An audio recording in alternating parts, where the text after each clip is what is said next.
Hello and very welcome. Our channel narrates the life stories of our viewers from all around the world.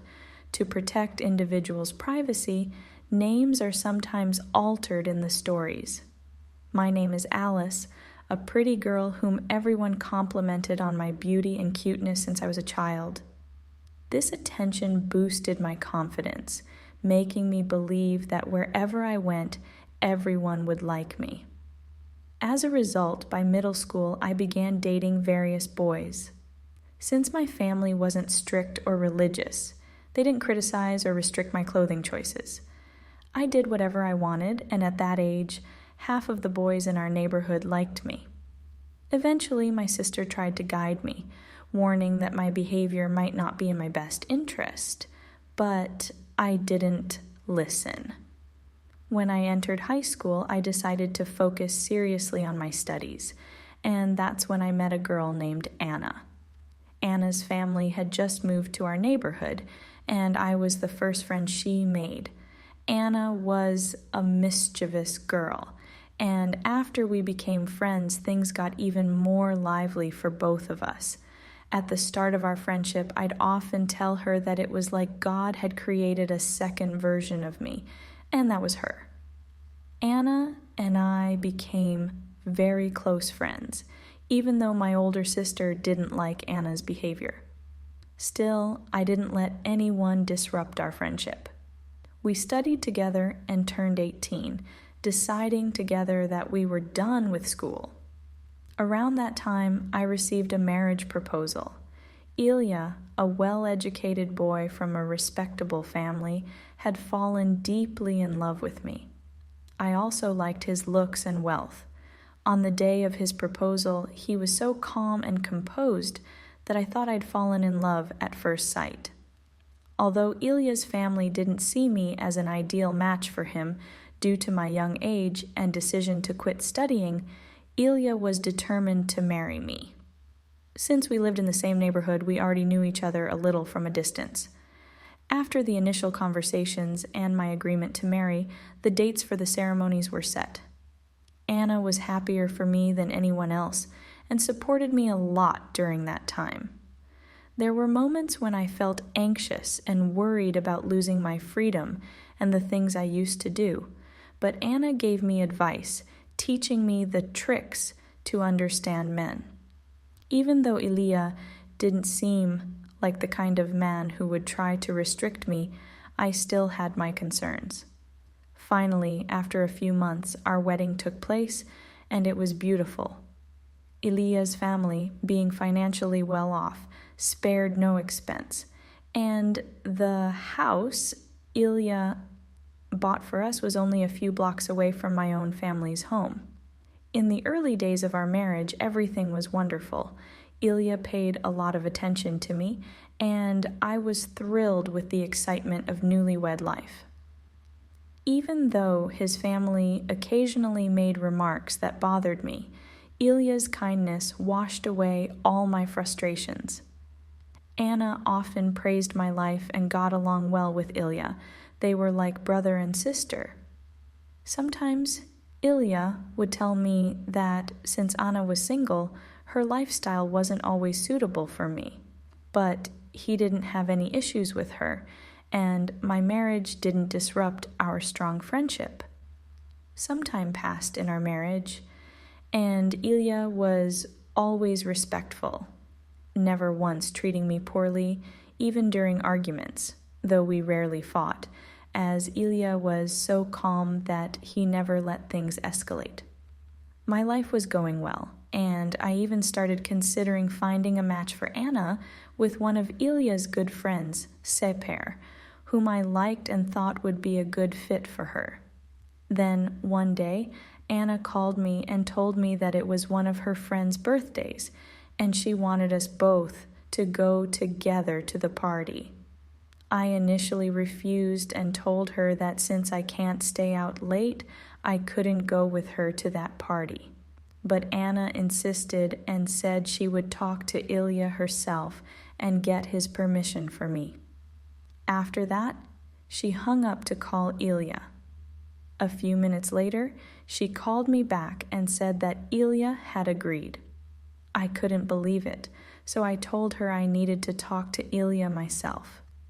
That's when Anna confessed that she had lied to Ilya and just told him that, since his place was empty, I would come stay over with her for the night, and she hadn't mentioned the party at all. When I heard this from Anna, I argued with her and told her that I'd never lied to Ilya before. And if I was going to that party with her, I'd rather tell Ilya the truth so that, whether he agreed or not, he'd at least know what was really happening. Then Anna brought up the fact that there was a guy at the party she liked, and she wanted me to be the first one to meet him. She said that, in her experience with guys, a man would never let his wife go to a mixed gathering. In that sense, I understood her point. I was also sure that Ilya wouldn't agree to me going to that party. But I was torn about whether I wanted to misuse the trust Ilya and I had in each other. Still, Anna kept insisting and even swore that she really wanted me to come to the party with her. I told her I'd think it over, and if I could bring myself to go along, I would join her. A few hours passed after our call, and I was still torn. I knew that if Ilya ever found out I told him such a big lie, he'd be very upset. Though Ilya was usually a calm person, I'd seen how he acted when something bothered him. As calm as he was, his anger was intense, and most importantly, he was very sensitive about lying and deception. This was one of the first things he'd told me early in our relationship, and he always reminded me that even if I made a mistake, it was better to tell him myself rather than try to fool him with lies. Despite this, Anna's insistence won over the rational thoughts I was having. I called Anna and told her I'd be ready at the time she mentioned so she could pick me up. Then I called Ilya again and repeated Anna's lie to him. And Ilya replied so kindly that my guilt grew. I thought to myself that he trusted me so much that he'd accept my word after just hearing it once, but in that moment I was swayed by Anna's persuasion and felt responsible for supporting her. I told myself that if I didn't go with her, I wouldn't be fulfilling my duty as a friend. Even though I knew what I was doing was wrong, I got ready, and before Ilya came home, Anna picked me up, and we went to the party. In the car, Anna kept thanking me. Although I told her face to face that I really didn't want to come to that party with her, I came along because I didn't want to leave her alone on such an important night. When we got to the party, there were a lot of people gathered around, and they were all young men and women. Smoke filled the air. I sat in a corner the whole time, and whenever a guy tried to approach, I just answered politely to make him leave. After a while, I asked Anna where her crush was, and about half an hour later, he showed up. He was a handsome guy, and he and Anna seemed to make a good match, but based on appearances, I could already tell he wasn't suited for a committed relationship. I even shared this thought with Anna, but she said she had a different mindset from me and didn't want a man with outdated beliefs. That's why she liked that guy and even intended to marry him.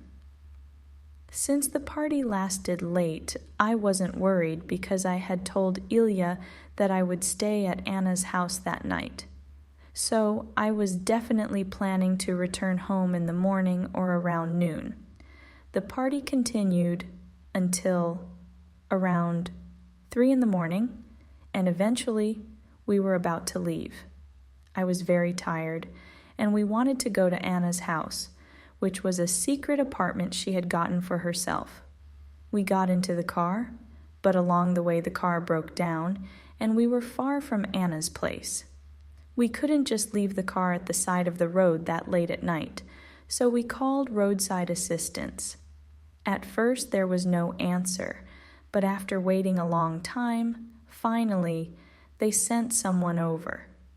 2 young, good-looking guys showed up, and both Anna and I had had enough to drink that we weren't fully aware of ourselves. I had a bad headache because I wasn't used to drinking, but I had been tempted to have some that night.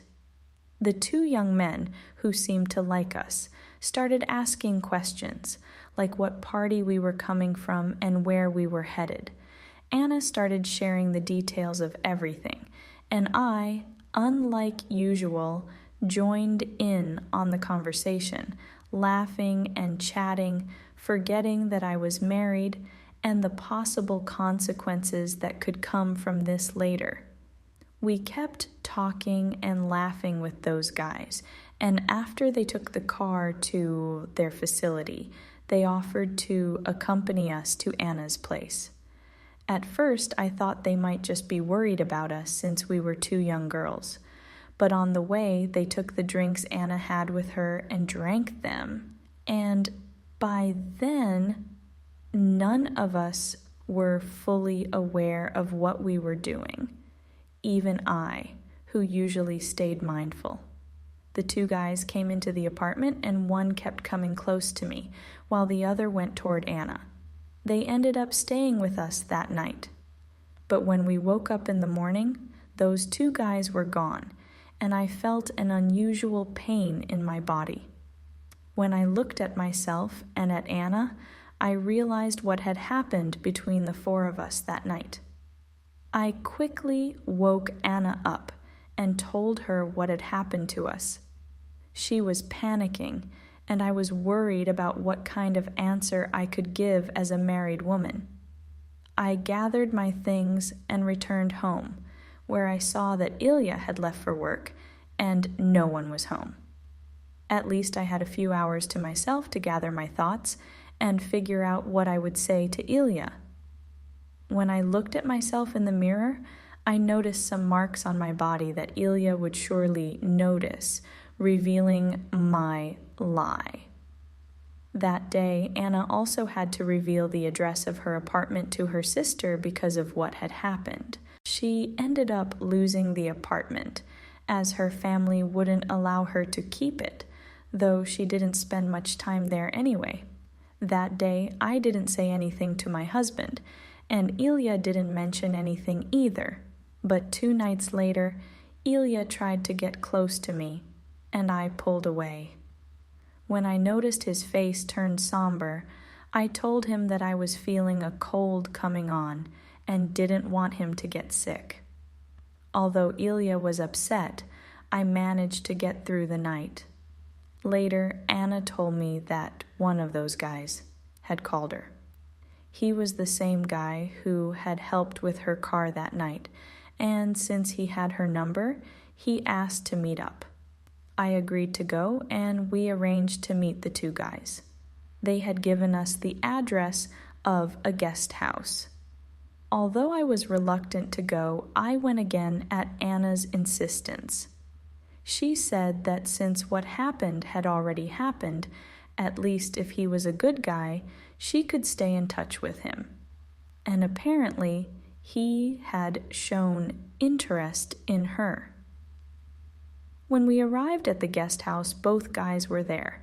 They started offering us refreshments, and Anna acted as if nothing had happened.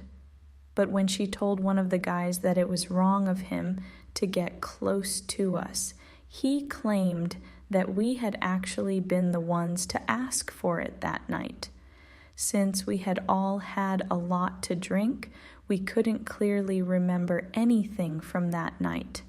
They brought us some juice, and after drinking it, I felt a heaviness in my head. I thought it was due to the stress I had been under for the past few days, but then suddenly I blacked out. When I woke up, I found myself and Anna in the same bad situation we had been in that day at her apartment. The 2 guys were gone.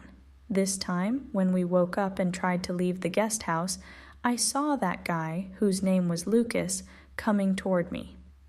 Then he calmly suggested that if we still had time, we should go hang out together. Not fully understanding what was going on, I just ran away from there, with Anna following me. That day, I didn't feel well at all and noticed changes in my body. That night, Ilya was in a great mood and, like 2 nights before, wanted to get close to me. I tried to keep my distance again, but this time Ilya, usually so calm and gentle, said lovingly that even if he caught my sickness and it came from me, it would be as sweet as honey to him. After that, I couldn't keep him away and he got close to me. But after a few moments, his gaze lingered on me and he noticed my injury. He asked me about it and I realized he was suspicious, but he didn't want to say anything outright. Still, the more he looked at me, the more he was certain something had happened to me. Finally, he couldn't hold it in and said he was sure I was involved with someone else because the changes in my body weren't normal and wouldn't have happened naturally. Out of fear, tears started streaming down my face. Ilya knew I was exposed. That night, he was different from the Ilya I knew. He started yelling and breaking everything around him while I just cried. A huge fight broke out in our home, and the next day, Ilya told me that he had loved me until then, but from that moment, he hated me and didn't want to live under the same roof with a woman who'd betrayed him and chosen a fleeting desire over him. Knowing that if Ilya left me, my reputation would be ruined, I started crying and begging, but it was no use to him, and he stood firm in his decision. I thought he might forgive me, because he had always loved me passionately, and never expected him to push me away like this. But Ilya himself eventually broke down, crying and shouting, saying that he had been in love with me, and never thought I'd break his heart and betray him. He even told me that he had stood up to his family for me, believing I was a good woman. Even when his family had told him I wasn't suitable for him, he hadn't left me. He said he never expected such behavior from me. That night, Ilya kept saying he wanted a divorce, and I couldn't insist anymore. He handed me my bag and wanted me to leave the house that very night. I cried, asking him to at least respect the time we had spent together and give me some time. The next day, I got a call from an unknown number. When I answered, the person introduced himself as Lucas. At that moment, I recognized him and started yelling at him, regardless of how terrible I felt. Lucas told me he'd come to pick me up and take me with him. At that moment, Ilya threw me out of the house with just a bag of clothes. I had no other option, so I went to Lucas. And even Anna no longer had an empty place of her own. I told Anna everything that had happened that day, and she couldn't believe Ilya would be the kind of man to so quickly want to get rid of his wife. Yet, even I realized that I had wronged Ilya and lied to him, even though I knew the one thing he hated was being lied to. Lucas rented a room for me at the same guest house and stayed nearby, saying it wasn't safe to leave me alone there. However, I argued with him, telling him that he had ruined my life and brought me to this point, so he didn't need to feel sorry for me. A few days passed and I still felt unwell, in shock over everything that had happened to me. Then I received a call from my sister, followed by a text message urging me to contact her immediately. At that moment, I realized that Ilya had told her everything. I called my sister, who said she needed to see me, so I gave her the address of the guest house. When my sister arrived, she started scolding me, saying that Anna had finally shown her true influence on my life. She'd always known that Anna wasn't a good friend for me. I defended myself, saying I hadn't done anything, and that it was just Ilya's suspicion. However, My sister told me Ilya was certain of his suspicions, adding that if he doubted me even slightly, he would never have accused his own wife like that. She then handed me a document and informed me that Ilya wanted a divorce. I tried to talk to Ilya, but he was resolute. To protect my family's reputation, we decided on a mutual separation. He granted me a portion of my rights, and we finalized the divorce. Although my family was very upset, for a while we heard whispers from neighbors, talking behind my back, since I had just recently married, and for them it was shocking for a newlywed to divorce so soon. Lucas was still reaching out to me, refusing to leave me alone. At first, I tried to fill my loneliness with him since he seemed to express genuine affection for me. Meanwhile, Anna's life had also turned upside down because she had lost the guy she liked. The mechanic she was seeing turned out not to be a decent person. One day, when Anna and I were sitting together, talking as we used to, she admitted that she had always been too carefree and had never had a real plan for her life.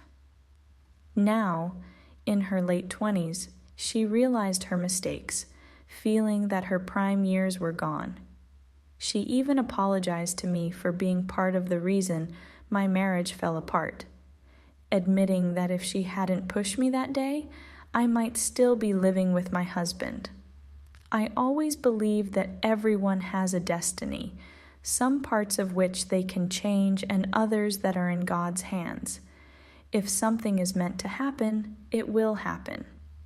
Even so, I acknowledge my own mistakes, knowing I had let curiosity tempt me because I had married young and hadn't had the chance to experience the youthful freedom and excitement that most young women find appealing. I understood that I had to accept my own responsibility for the mistakes I had made. Since then, Anna has undergone a transformation, becoming more spiritual in her outlook. However, Lucas still pursued me, constantly calling and texting, eager to stay connected with me. This time I decided to consult with my sister, telling her about Lucas, how we had met, where things had gone, and how he was acting now. My sister listened and warned me, saying that any man who, while at work, thought of pursuing such a relationship likely wasn't trustworthy. She suggested that if I got involved with him, he might eventually turn to someone else because people like him develop habits for such behavior. Lucas's persistence went so far that he came to my family's doorstep, trying to humiliate me. My sister reassured my family, saying that such things could happen to anyone, and reminded them that they needed to support me so that I'd know I had my family behind me. With their support, I no longer had anything to fear, and Lucas lost his leverage over me. Seeing that his attempts were getting him nowhere, Lucas eventually stopped contacting me. Not long afterward, I found out that Ilya had married another woman. In that moment, I realized that people aren't always as we perceive them to be. Perhaps Ilya wasn't truly a good man, and maybe he had turned away from me at the same time I had. Fate had unfolded in a way that separated me from Ilya, and I ended up in a very different place in my life. Despite my sadness, with my sister and family's help, I managed to pull myself together, setting new goals for myself. Years have passed since those events, and I decided never to marry again, even though Anna married a wonderful man 3 years after everything happened. However, I remained firm in my decision. When I reached my 30s, I took steps to adopt a daughter, and my family agreed with my decision, even though they had previously urged me to give marriage another chance. But I didn't waver. After going through the legal process, I was able to bring a little girl into my life. It's been several years now since all those events happened. Ilya married another woman, and eventually divorced her as well. I never remarried, and my friendship with Anna remained strong. I've come to realize that sometimes certain people and events cross our paths to shift our lives in a new direction, leading us down an entirely different road. It has taught me that the best approach is to let go and accept life's twists and turns with grace. Today, I'm raising my daughter, Helen. I've turned the upstairs of my parents' house into our own little space, and we're building a good life together. Love never re-entered my life, though sometimes I wonder if I made the right choice. Still, I'm content with my decision now.